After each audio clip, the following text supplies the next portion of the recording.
열왕기상 2장 36절에서 46절 말씀입니다. 열왕기상 2장입니다.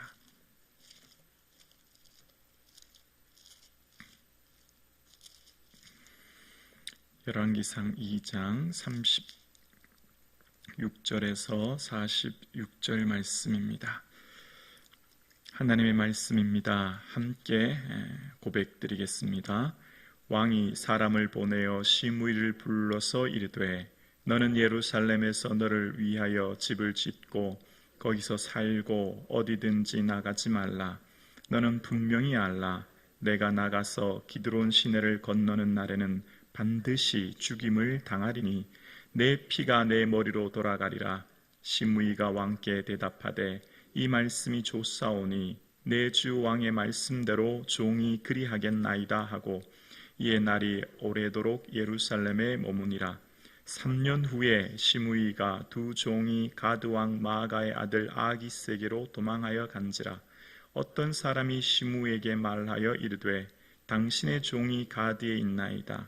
시므이가 그 종을 찾으려고 일어나 그의 나귀의 안장을 지우고 가드로 가서 아기스에게 나아가 그의 종을 가드에서 데려왔더니 시므이가 예루살렘으로부터 가드에 갔다가 돌아온 일을 어떤 사람이 솔로몬에게 말한지라.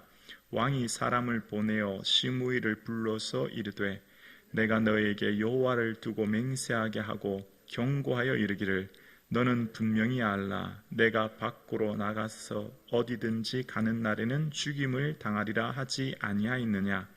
너도 내게 말하기를 내가 들은 말씀이 좋으니이다 하였거늘 내가 어찌하여 여호와를 두고 한 맹세와 내가 내게 이른 명령을 지키지 아니하였느냐. 왕이 또 시므이에게 이르되 내가 내 마음으로 아는 모든 악 곧 내 아버지께서 행한 바를 내가 스스로 아나니 여호와께서 내 악을 내 머리로 돌려 보내시리이다.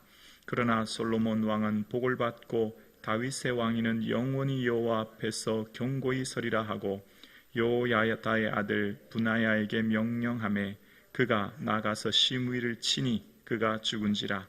이에 나라가 솔로몬의 손에서 경고하여 지니라. 아멘. 하나님께서 새로운 한 주간을 허락해 주셨습니다. 참 시간이 얼마나 빠른지 모르겠습니다. 이렇게 새롭게 허락해 주신 한 주간 주님의 주신 은혜와 평강이 충만하기를 주님의 이름으로 축복합니다. 아멘. 인생의 기준과 원칙은 말씀입니다. 우리 인생의 우선순위를 어디에 둬야 할지 분명한 기준을 말씀은 우리에게 가르치고 있습니다.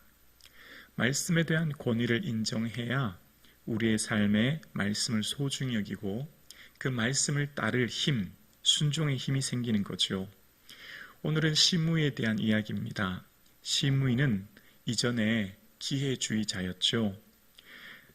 시므이는 왕의 권위를 인정하지 않은 사람이었는데요. 이전에 솔로몬 왕이 압살롬의 반역 때문에 예루살렘을 벗어나 급히 도망가는 길입니다.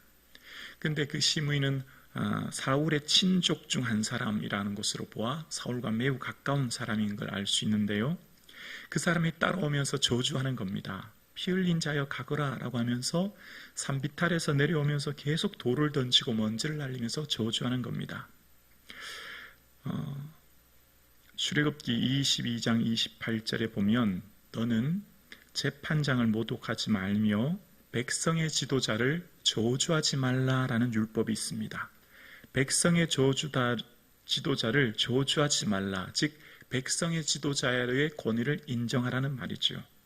근데 시므이는 지금 자신이 볼 때 다윗에 대한 평소 불만이 있었거든요. 왜냐하면 자신은 베냐민 지파였고 사울 왕을 따르던 사울 왕의 지파였는데 다윗 왕이 그렇게 압살롬 때문에 도망가는 것을 보고 다윗을 향해 저주를 하는 겁니다.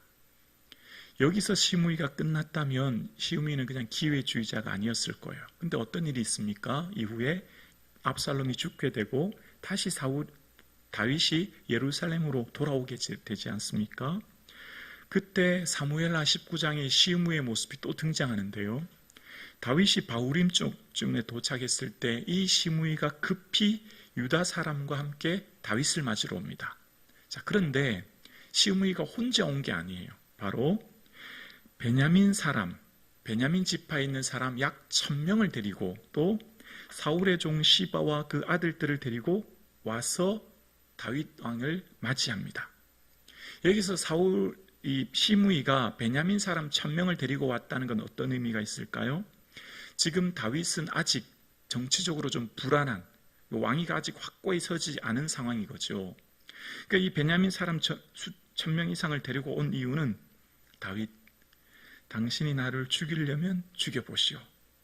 당신에게 불만이 있는, 아직 당신을 온전히 따르지 않은 베냐민 지파가 다 지켜보고 있습니다 라고 하는 무언의 압력을 행사하는 거예요. 무언의 거래인 거죠. 그러면서 시므이가 겉으로는 그렇게 얘기합니다. 내 죄를 나에게 돌리지 마십시오. 내가 내 죄에 범한 줄 압니다. 그런 얘기를 하는 거예요. 겉으로는 그렇게 얘기합니다. 그러니까 사실 그 안에는 굉장한 교만한 마음이 들어있는 거죠. 근데 다윗은 그때 당시 신하들이 이 시므이를 죽이자고 말하지만 살려둡니다. 아직까지 다윗의 왕위가 견고하지 않고 혹 이 다윗에게 대한 불만 또 온전히 따르지 않은 베냐민 지파 중에 시므이를 죽였을 때 그 베냐민 지파에 대한 반란과 여러 가지 상황을 고려했던 것 같아요. 그리고 그에 대한 이야기를 이제 다윗의 마지막 유언으로 솔로몬에게 남겨두는 겁니다. 시므이가 얼마나 위험한 사람인가를 이제 경고하는 거죠. 어쩌면 다윗의 개인적인 안갚음이라기보다는 아직 이 20대 초반의 솔로몬, 정치적 기반이 약한 솔로몬에게 사울을 따르던 이 베냐민 지파 이 친족인 시므이를 유의해야 될 것을 이야기하는 거죠. 자, 그러면서 솔로몬은 참 지혜로운 것 같습니다. 아버지의 유언, 또 아버지를 향해 저주했던 사람 당장 왕권을 가지고 복수하거나 자기의 칼로 죽이지 않습니다. 오늘 본문에 나오기를 이제 시므이에게 37절에 보면 예루살렘에 머물러 있으라는 거죠. 그렇지만 이 기드론 시내를 떠나서 이곳을 떠나면 당신은 죽게 될 것이다 라고 하는 것을 서로 약속하게 됩니다. 그런데 시므이가 그곳에 있으면서 하루 이틀, 1년, 2년 시간이 지나면서 마음이 좀 느슨해졌던 것 같아요. 한 3년의 시간이 지난 겁니다. 그런데 시므이와 함께 있던 두 종이 도망을 간 겁니다.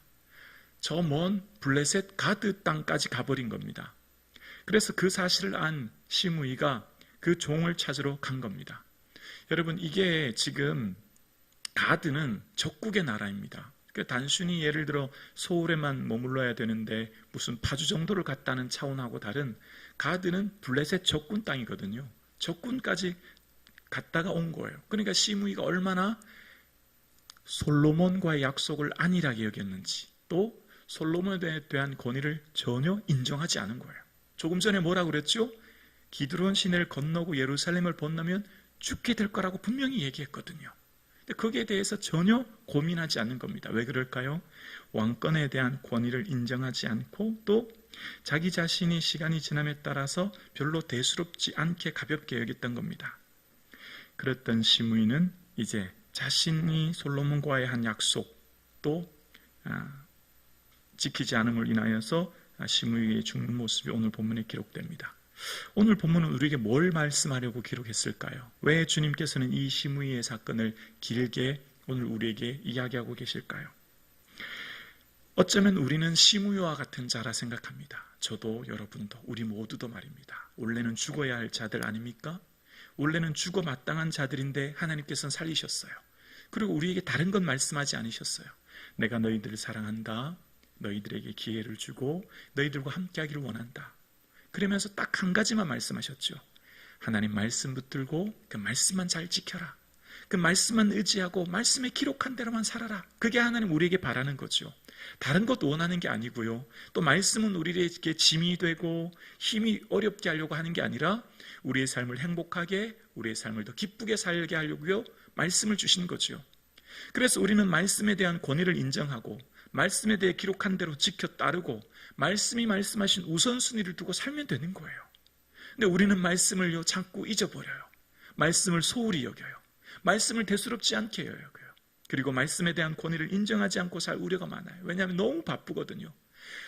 시무이가 가드까지 왜 갔다고요? 종, 우리로 오늘날로 말하면 재산이거든요. 재산 찾으러 간 거예요. 인생을 살다 보면 얼마나 바쁘고 힘든지 몰라요. 하나님께 온전히 하나님을 경외하고 말씀 따라간다고 산다는 것 참 어렵습니다.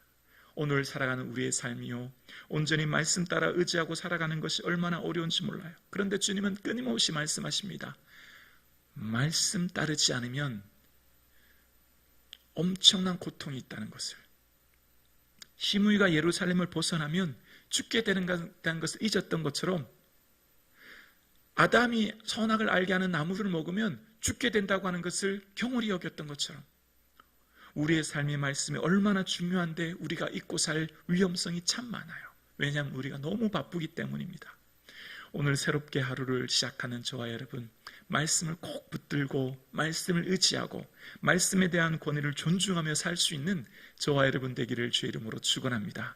우리의 인생의 우선순위를 말씀에 두고 말씀에 지시하시는 그 순서에 내 삶의 우선순위를 두고 그 말씀 따라 살아가는 이 하루, 이 한 주간 되기를 주님의 이름으로 축원합니다.